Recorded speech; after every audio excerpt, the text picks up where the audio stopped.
Hello darlings, I hope you're well. I'm filming in my sister's room again, same day, because there's drilling in opposite my room, so. Today I wanted to talk about how eating disorders became trendy, a joke, how they're represented in media, all that stuff. Eating disorders have the highest mortality rate of any other mental illness. CPD comes close, but eating disorders have the highest mortality rate. But they are continuously mocked or over-glamorized in media, social media and TV. Why is that? Why?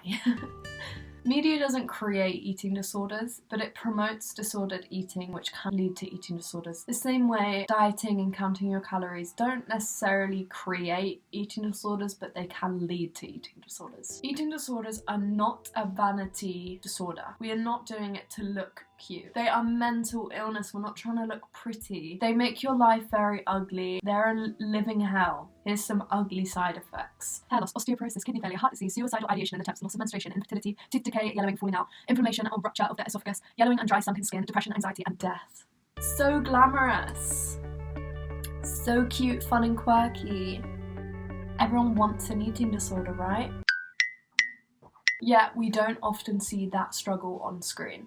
What's not clicking? What's not clicking? Instead, we watch morally questionable characters count calories and talk about being skinny or whine about wanting to be skinny. Because eating disorders are only about looks. They're not actually a problem with your brain, it's a body type. It's a vanity thing. It's just a diet. It's just a fun little diet. Not a mental illness, no.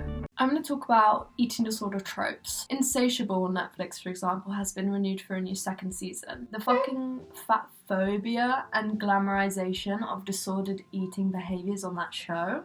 Disgusting! No. And the way they glamorized it.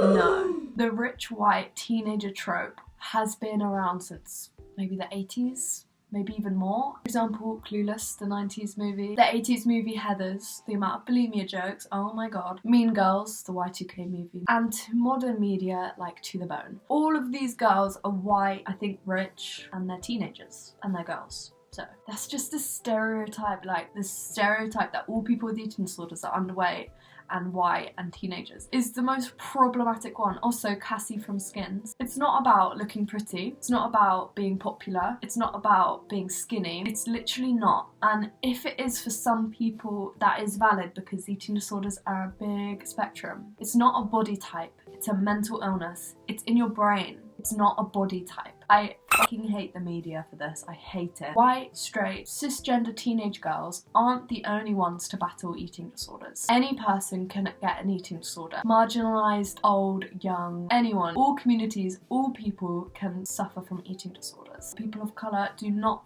fit the stereotype. They're never portrayed. Men, for example, queer people, people living in poverty, people who aren't thin, trans people are more likely to have eating disorders, rarely ever receive the treatment and the help they need. It's a stereotype. It's a cookie cutter stereotype and I'm sick of it. Black teenagers are 50% more likely than white teenagers to exhibit bulimia behaviour. Research has shown that you can be a 12-year-old with an eating disorder, you can be a 90-year-old with an eating disorder. Gay, lesbian, bisexual teens are at higher risk for binge eating and purging than their heterosexual peers. Black and Latin LGBTQ+ folks have a much higher risk of eating disorders than white LGBTQ+ folks do. These groups are at higher risk, but they struggle to get the treatment and they struggle to have any representation. I did a reaction video to the Bone. I deleted it because it's probably the worst thing I've ever made in my life. The movie alone is triggering. Even if what I was saying was accurate, like the movie's triggering. I kept the script, so I might just read out a little bit about why I absolutely detest To the Bone. And if you ever watch it, please just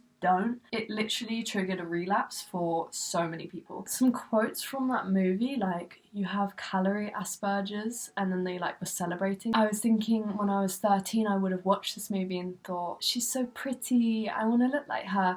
That's the problem when they have like these model type actresses portray people with anorexia, because you just see them and think, oh, that's so beautifully tragic. It's just the stereotypical cookie cutter white teenage girl with an eating disorder. It sends the complete wrong message to susceptible young people. 1 in 4 people die from this illness, anorexia. 1 in 4 people die. To the Bone and Skins 100% glamorize eating disorders.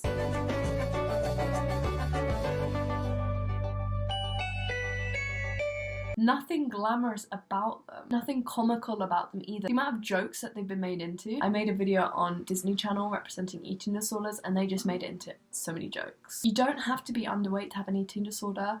You don't have to look a certain way, trigger people into getting sicker because they don't look like her. But your body type is not indicative of sickness. You can be a healthy weight or overweight and die from an eating disorder. People who watch this are inherently vulnerable because they see a pretty woman. They portray it in such a beautiful way, like it will never be okay. We need to change it. That glamorization leads us to feel like we're wrong. We need to change to be valid. We don't. They're in the wrong. They don't realize you can die from an eating disorder at any weight. I don't want to be friends with you. I don't want to be associated with you. And I need to say that very publicly so that this chapter can just be closed. $19 Fortnite card. Who wants it?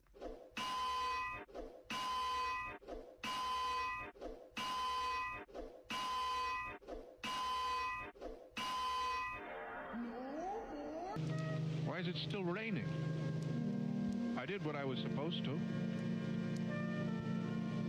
That's not fair. That was that video. I hope you enjoyed. I'm sorry it was a mess. Thank you so much for watching. Stay safe, and I'm always here for a chat. Sending all my love.